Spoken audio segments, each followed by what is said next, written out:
My name is Ceri Dupree and I am an entertainer, but I'm probably known most for my female characters, my female impersonations and my pantomimes and things. My earliest memory of the YMCA Swansea is a lovely old gentleman who he was a director and he ran the YMCA theatre group. He was so enthusiastic. The pantomime was an odd choice. It wasn't done so much all those years ago. It was Beauty and the Beast. And they tend to do it quite a bit now, and obviously there's a musical, Beauty and the Beast, Disney.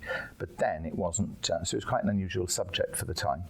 I played the Dame in it. I just heard that there was a YMCA theatre group. I had just finished a drama and arts and English literature course at Ticoke College.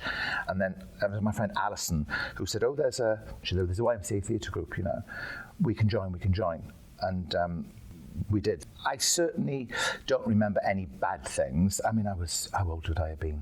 Blimey now, 18?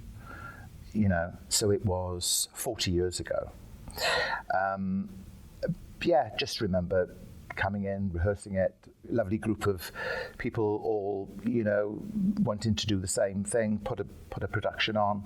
But yeah, I can remember some of the costumes and things that I designed and we had made, and it's just really weird, the things you remember. My best memory would be pulling off something that I always wanted to do. Even at that young age, I knew I wanted to do a pantomime and I knew I wanted to play the Dame, because I had just seen at the Swansea Grand, they'd done, their pantomime was Robinson Crusoe, and there was a fantastic Dame in there. But my memory was that I'd pulled that off. I'd done my first one, and it's such a cliche to say I was on my way, but I guess I was, After my time here, I then had done a pantomime. I then had photographs and I had reviews. So I could then go to, there was a lovely old Welsh entertainer, you may not remember him, called Stan Stennett. And he used to do pantomimes all over Wales. And he was at the time at the Grand Pavilion in Porthcawl. And I went to him. I subsequently moved to London, and I sent all the stuff off to Stan, and he said, yes, I'll put you in the pantomime. And we did Aladdin, and I played Widow Twankey. And then I did another two with him, Robinson Crusoe, and then we did Aladdin again. And then I went from there to London. But then, of course, we did a lot of cabaret then. I didn't do pantomime for about 15 years, because in those days, in the sort of 80s and 90s, early 90s, there was a lot of cabaret at Christmas. A lot you could do, 3 weeks in cabaret, believe it or not. People had dinners, Christmas dinners in a cabaret that don't exist now. So there was more money than in pantomime, and now it's the other way around. There's hardly any cabaret at Christmas, dinners and things, and there's still pantomime. I have been back to the YMCA, and it's quite it's not a sad story, it's an annoying story, really.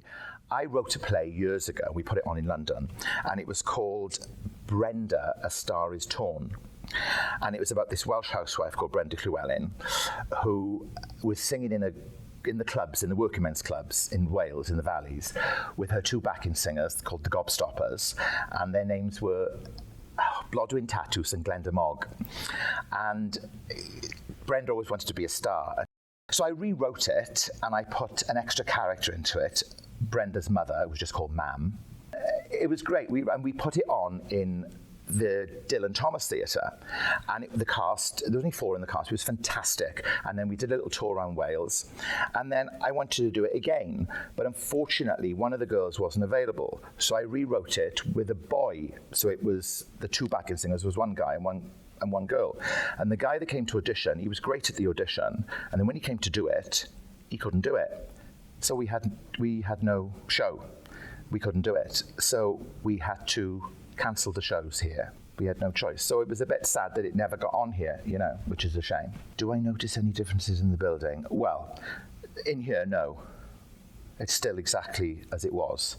But obviously, out of here, I still remember the staircase, the sort of, it's not marble, is it? It's like a stone, or I don't know, but it was of its time, and the railings and the handrail is all exactly the same, but everything else is, obviously they've got new doors, and it's all a lot more sort of flash, shall we say. What impact did it have on the community? Well, you see, then it was a different time. It was the sort of 80s, and everybody went out. You know, theatres were full. There were still summer seasons. There was still variety on television. The clubs were full 7 nights a week, you know. And my father was a singer in the clubs, and he worked 5 nights a week. So it's all changed. What impact did it have on me? Well, like I said previously, the fact that it was a springboard. I pulled off the pantomime dame. That's it, really. The impact it had on me, you know. And it was lovely for me to be. I mean, don't forget, I was only 18, and I'd only been. When I say I've been in theatres, I'd been in a couple of theatres in London to see shows. But being 18 years of age, being here was like being in a proper theatre. It was. I know it sounds stupid, but it was magic. It was like magical then. You know, I mean, since then I've appeared in a lot of theatres, but of course at the time it's like, oh my God, you know, sort of thing. It's not a working men's club; it's a theatre.